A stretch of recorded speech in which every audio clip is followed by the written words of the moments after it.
Et là, j'ai coaché 2 mois au Canada. L'organisation autour des coachs, elle est énorme. Les moyens qui sont mis à disposition, la structure. Ouais, c'est Donc, limite un luxe. ouais, c'est limite un luxe. C'est même pas limite, c'est un luxe. J'ai été surpris aussi d'une sorte de forme de culture du 1 contre 1 qu'ils ont beaucoup. La culture culinaire, bon, bien sûr, j'ai pas échappé à la poutine. Alors, je vais dire soccer, hein, pour qu'ils comprennent.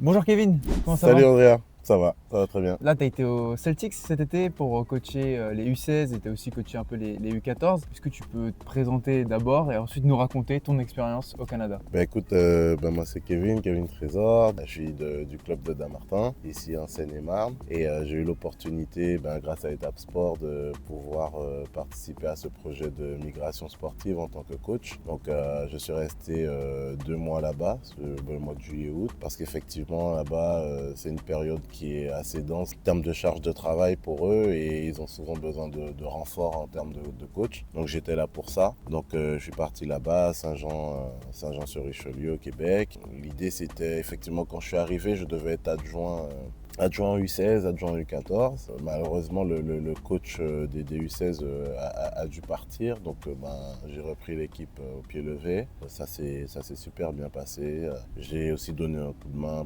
sur des camps aussi. Donc j'ai aussi eu affaire à un public un peu plus jeune. Donc c'était une belle expérience complète, à la fois le coaching, l'entraînement, les matchs, mais aussi les camps, les journées de camp. Même il y avait des activités en dehors du... Alors je vais dire soccer, hein, pour qu'ils comprennent. Le mot football là-bas, il est un peu proscrit. Du coup, pendant ce séjour, quel a été ton meilleur souvenir sur le terrain avec ton équipe? Le meilleur souvenir sur le terrain avec mon équipe, à vrai dire, il y en a eu 2, si je peux en choisir 2. Vas-y. Entre l'AS Laval, qui était une équipe quand même bien placée, bien classée par rapport à nous. Et franchement, on leur a tenu la dragée haute, quoi. On perd ce match-là 3-1 de mémoire, mais c'était 2-2, c'était pareil, quoi. C'est-à-dire que le match nul était vraiment mérité. Et ce que j'ai aimé sur ce match-là, c'est qu'on a beaucoup travaillé à l'entraînement sur le fait de défendre en avançant, de mettre de l'intensité. Même quand j'ai récupéré l'équipe, on a travaillé un nouveau système. Donc ça a mis un peu de temps, ça a mis quelques matchs à vraiment se mettre en place. Et ce match-là, pour moi, c'était vraiment l'apogée. Et à la fin, je leur ai dit que j'étais fier d'eux, qu'ils pouvaient s'applaudir. Et je crois que dans ma carrière de coach, c'est la première fois que j'applaudis une défaite. Donc c'était un très bon souvenir de ce qu'ils ont proposé. C'est-à-dire qu'on fait des choses à l'entraînement et qu'on arrive à les voir en match après, c'est une super satisfaction en tant que coach. Donc ça, c'est un de mes meilleurs souvenirs. Et le deuxième meilleur souvenir, c'est la victoire. On est parti jouer à Québec, donc il y a 3 heures de route de Saint-Jean. C'était mon dernier match en tant que coach avant que je revienne en France. On restait sur 2 défaites. On a été chercher une belle victoire là-bas. Ils ont vraiment bien joué et puis on sentait qu'il y avait de la niaque ce jour-là. J'étais vraiment content, satisfait d'eux et même eux, je pense que dans le fond, même s'ils ne sont pas toujours très expressifs, je pense qu'ils étaient contents d'avoir pu m'offrir cette victoire pour mon départ, quoi. Donc on va dire, sur le terrain, c'est 2 souvenirs quand même assez forts que j'ai envie de retenir.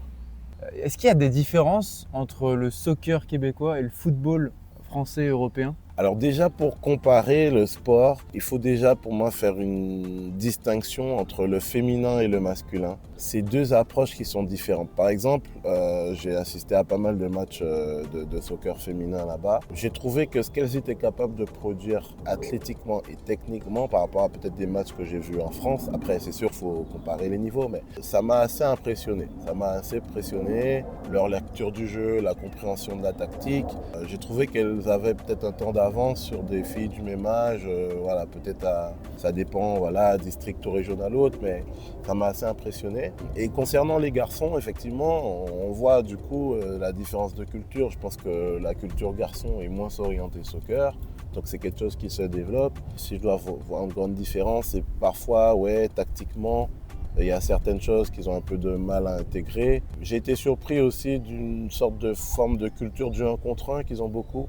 En France, on on a quelques joueurs voilà, qui sont créatifs, qui aiment dribbler et tout, mais la plupart des joueurs comprennent le système, voilà, appui, remise, 1-2 et tout. Beaucoup de joueurs là-bas ont tendance à vouloir faire la différence tout seul. Donc ça aussi, c'est quelque chose qu'il a fallu qu'on corrige, qu'on travaille un peu, sans forcément brider les joueurs, mais au moins, voilà, parfois au football, il y a des choix qui sont évidents. C'est la grosse différence que je verrais. Et puis oui, je parlais du fait qu'il soit pas très expressif. Alors après, ça, c'est pas quelque chose que je peux généraliser, mais oui, si je compare l'équipe des U16 que moi j'avais et les U16 qu'on a par exemple ici à Damartin, c'est en fait le truc que j'aime dire, parce que quand je faisais passer une consigne ou même quand peut-être j'ai bousculé un peu, on savait pas s'ils étaient contents ou s'ils étaient fâchés. Ouais, ils sont Voilà. assez pros, quoi. Voilà, c'est ça. C'était donc du coup de ce problème, il n'y avait pas de problème d'irrespect ou autre, chose que peut-être on pourrait trouver ici chez certains joueurs. Je n'ai même pas le souvenir qu'on ait fait un cri de guerre après nos victoires. Après, le système aussi de là-bas, saison d'été, saison d'hiver, il n'y a peut-être pas toujours les mêmes joueurs. Peut-être que c'est un peu plus difficile de créer une cohésion d'équipe sur le long terme, chose que nous, on va avoir en France avec des générations qui se suivent, qui jouent tout le temps ensemble, les matchs, les tournois et tout. Là-bas, je sais qu'il y a des joueurs, par exemple, qui vont jouer la saison d'été et qui en hiver vont faire un autre sport. Donc peut-être que ça joue aussi. Mais... Est-ce que à ton arrivée, ou en tout cas les premières semaines, tu as eu un peu un choc culturel? Comment tu as ressenti cette culture québécoise sur place? Ça a été un peu difficile d'assimiler la culture québécoise dans le sens où pendant les 2 mois, j'étais vraiment dans un environnement très football, quoi. Au final, tu vois les mêmes personnes du club, surtout qu'au club, il y a de plus en plus de Français du coup qui sont là-bas. Tu sais, c'est un peu comme quand tu vas dans un pays étranger. Tu te dis oui, je vais découvrir la culture et puis tu rencontres 2-3 expats et puis finalement vous traînez qu'ensemble, vous faites que des trucs de votre pays. Donc j'ai pas vraiment exploré la culture, bien sûr j'ai un peu visité et tout ça, mais j'ai du mal à assimiler. Alors moi j'ai déjà vécu en Belgique et je trouve que dans certains comportements, dans certaines mêmes façons de s'exprimer, ils sont très proches des Belges, les Québécois. C'est des personnes avenantes, toujours prêtes à dépanner, sympathiques, qui rigolent, qui aiment bien faire la bonne blague.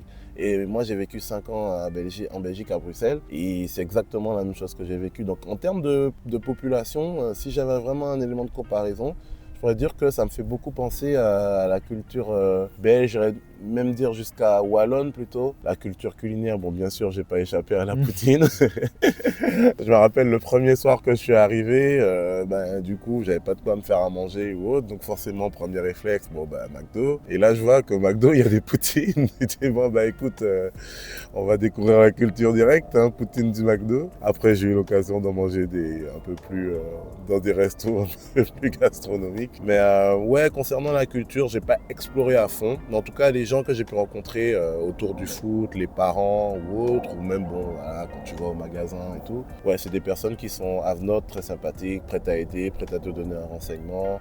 Toujours peut-être pas tout le monde, mais beaucoup à faire des petites blagues et tout. Donc c'est ce que je peux en dire, quoi.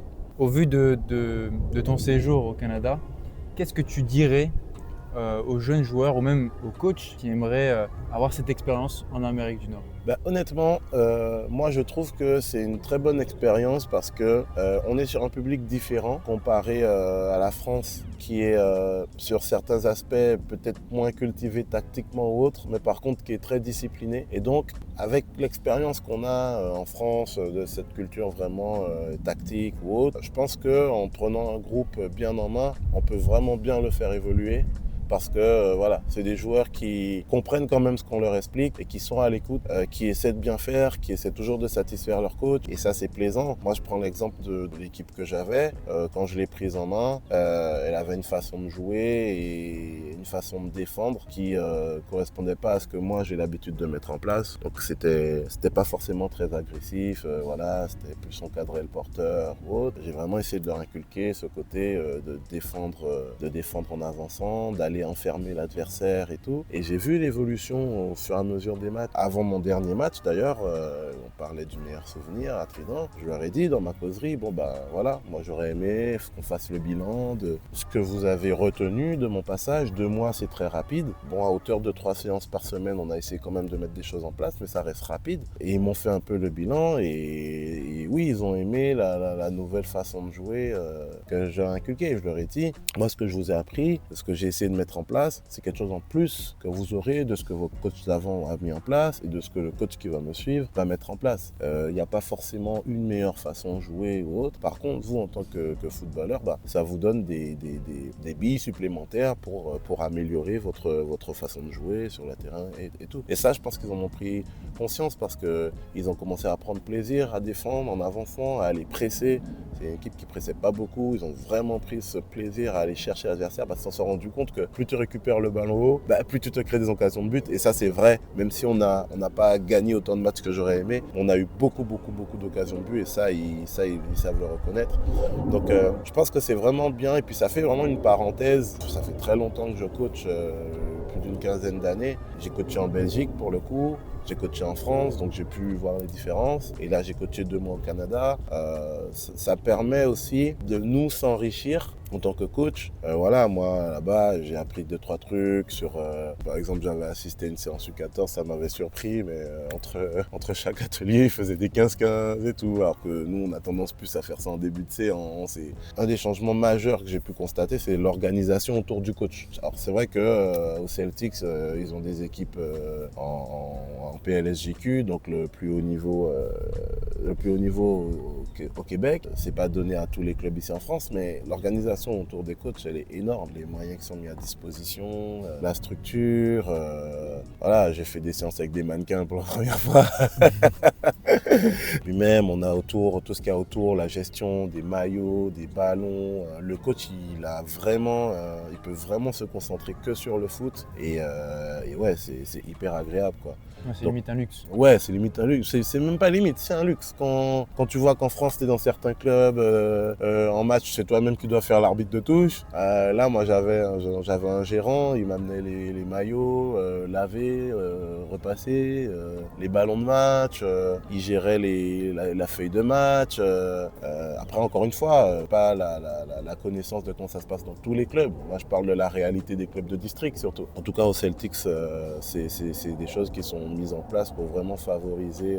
Par exemple, en début de match, en tout cas quand on joue à domicile, pour faire notre causerie, on a une télé. J'ai pas eu l'occasion de l'utiliser, mais ça a donné envie de faire sa belle présentation et tout. Enfin, voilà, on a vraiment des moyens. Et s'il y a des coachs qui peuvent avoir l'opportunité de venir dans ce club pour se faire la main, se faire une expérience, se faire une idée et puis revenir après. Parce qu'en fait, moi, je considère vraiment ça comme un échange. Quand j'ai été là-bas en tant que coach, je leur ai apporté des choses, principalement aux joueurs, pas forcément à l'organisation, parce que sur 2 mois, voilà, les choses sont déjà en place. Moi, je reviens aussi dans mon bagage avec avec une expérience là-bas, des idées, des façons de gérer les choses.